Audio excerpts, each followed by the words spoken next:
The world creates stories. Every little event in history creates a chain of events that influences the lives of those around them. From stories of hardship and war to the simple purchase of a train ticket, these are stories that deserve to be told, but are instead whispered out of earshot. This is one of those stories. This is Nonno and Nonna.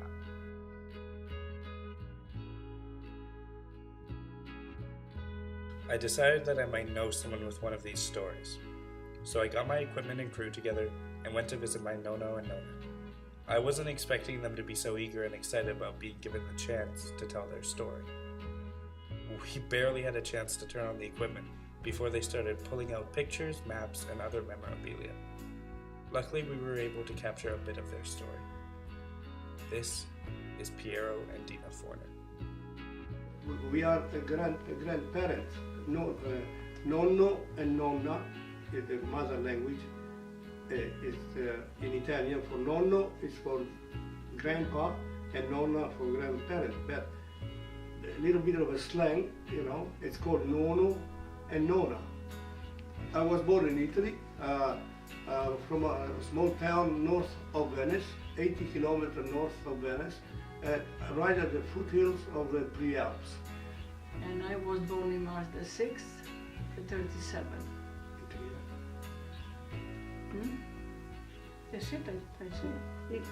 I told you, Trieste, sorry, I forgot the city.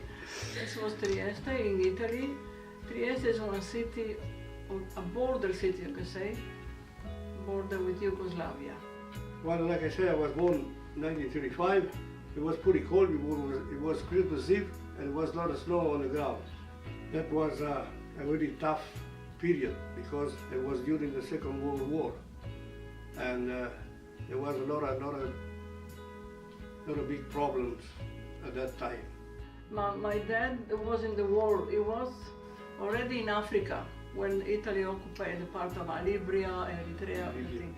So I was born when my father was away. And then he came back, I was 10 months old, but then the war started, the big war, so he was sent to the war. And we didn't see him till the war was over, for even later than that, because he came after about 5-6 years. And we go with that. During the time in the city, it was terrible, because if it's the city, you can't even grow nothing. So the beginning was not too bad, because we were still with Germany. But when we break with them, then it was a hard time. It was not enough food.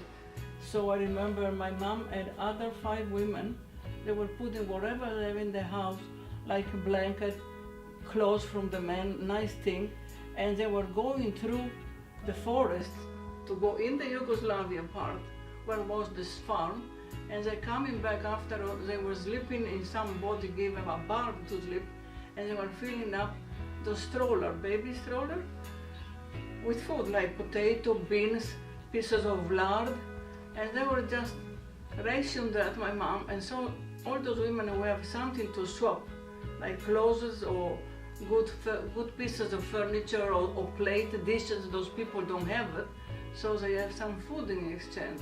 So we keep going for a month or so without really starving, and then finally there was nothing else to change. So we ended up to my dad was away, so we had 3 cups, everything 3. Because we didn't know, my mom didn't know if my dad was coming back, but in the meantime we had to survive. Because of the warfare in between the guerrilla or the partisan, they were up in the mountain and they picked up this partisan. And then at my hometown they hanged 13 of them in the main street and in the plaza. And I saw them. Between that also, they saw the bombardment because when the Americans tried to go in Germany, so passing through, they were bombarding the city. So they sound the alarm for all the city. You can hear this big alarm. One is to get ready. The second one, you have to be already on the shelter because they were dropping bombs. And the shelter was under a big mountain, like a rock, solid rock, and was like a tunnel. and we were running there. There was, you can see sometimes some those big, what you call it, like Rat. rat. So we were coming home and go to bed. We just don't have blanket because my mom soap everything. So we go with our coat again ready, because soon you come out from the shelter after a few minutes again. So we will just go to the Run back and forth. dress up ready to run away. Just after the war finished, we went, me and my dad, to pick up a family. They were about from 40 kilometers away from my hometown. They were moving from that town to our town. So we went with the cart and the mule. It was a mule and a cart to move their belonging. And then we went there, and that was on a Sunday morning, and we had to cross the river. Sure enough, we look over the bridge, and there were a body floating down the river, because it was just, the war was just finished, and the guerrillas, they got some bad people that were like fascist, or they were doing something wrong. They got them, they shot them upriver, and then they throw them in the river. So that's another experience, bad experience that I had. I was 10 years old that time, and saw these bodies floating down the river. So I think I got enough. At that time, you didn't get no counseling, no nothing. Nobody even, to see these people, like we're going back to the town where they hang these people in my hometown. Nobody would give you any, nothing. So, but I'm still around. I didn't panic. And the following year, at the end of 1947, they opened up for the family to join the husband. We moved to Belgium, and we were there for 2.5 years. And then by the end of 1949, my parents decided, because they had a sister and a brother from my mother's side in Australia, and they told us, if you want to migrate to Australia, because it was a better life, you didn't have to work in the mine. So they decided to go to Australia. Okay, they opened immigration for my city. From my city, nobody immigrated, because we are the shipyard, factory was always a lot of work. My daddy was plumber all his life, so it was a lot of work. But the situation political wasn't really too nice. So we decided to go to Australia. We had to borrow money for the trip, so I decided to go to work. I took my dad's identity card. I went to the coal mine, to the office. I tell him I got the authority. Okay, so I had a medical visit. The next day I started working in the mine at 1,500 feet below ground. Little tunnels like that. I worked there for 6 months, and then we took the trip. We went to Australia. We sailed from Genoa to Sydney. It took us 37 days on the boat.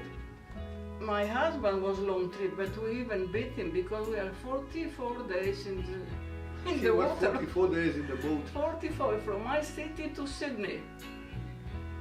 So it was a long cruise. That's why we don't want to cruise anymore. It was nice, but I tell you, it was just. We got to Sydney, and we had to find a place. We had a place to live in Sydney for 6 months. It was a crummy place because it was too tight. So we moved out about 30 kilometers outside of Sydney. We arrived there in this camp, and then we went back to Sydney a few weeks before Easter, Christmas. I went to apply a job with the railway, and I got hired as a station assistant. But there you have to buy the ticket. That time you had to buy the ticket at the wicket. There's a wicket, and you had the ticket. So I had to go to get the train. The system there in Sydney even now is one of the top in the world. So there are so many lines, and I had to go in Sydney. I go and get a ticket.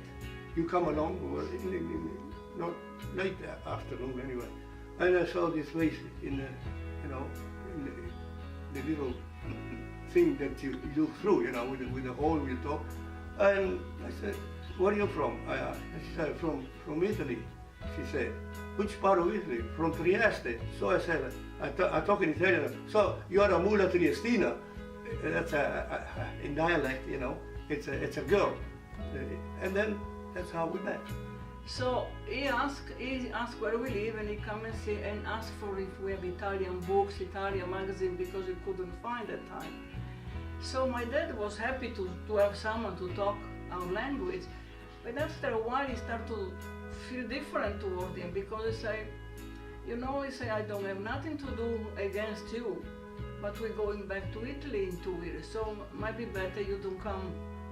Because too often. he realized he was coming for me.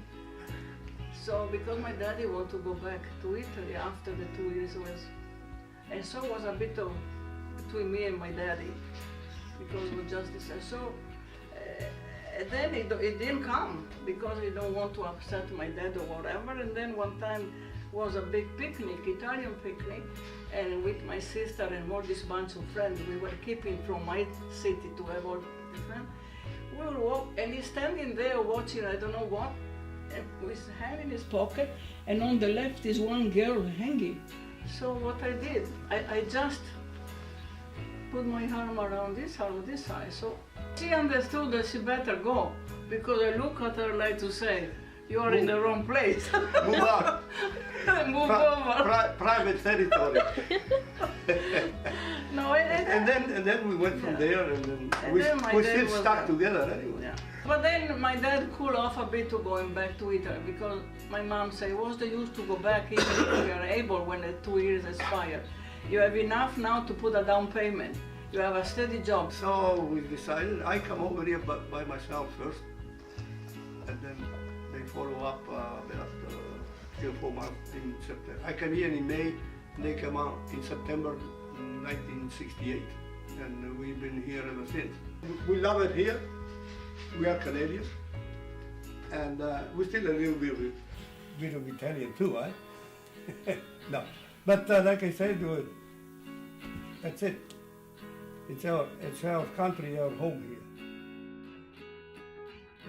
This amazing story of such hardship and finding each other in a foreign land, it's incredible. And they were so excited about sharing their story, and Nonna was so excited about showing us his cantina where he makes wine, and Nonna wanted to show us her kitchen and show us how she made polenta, and she even made Grace try some, which Grace actually ended up liking. They even gave us some of my Nonno's wine, much to the disapproving glares of my parents. It was a really good day, and we found out an amazing story that is still continuing, that's so full of love, kindness, and just genuine happiness. We asked them for any last words they might want to share with kids growing up today, and that's where we probably got more footage than anything else, because they had so many things that they wanted to say, from working hard, loving the people around you. They were just so full of life, and we were so lucky to be able to share this story with you. And the beauty of it is that it's not even over yet. There's stories everywhere, and they're all beautiful. This is just one of them. This was just my Nonno and Nonna.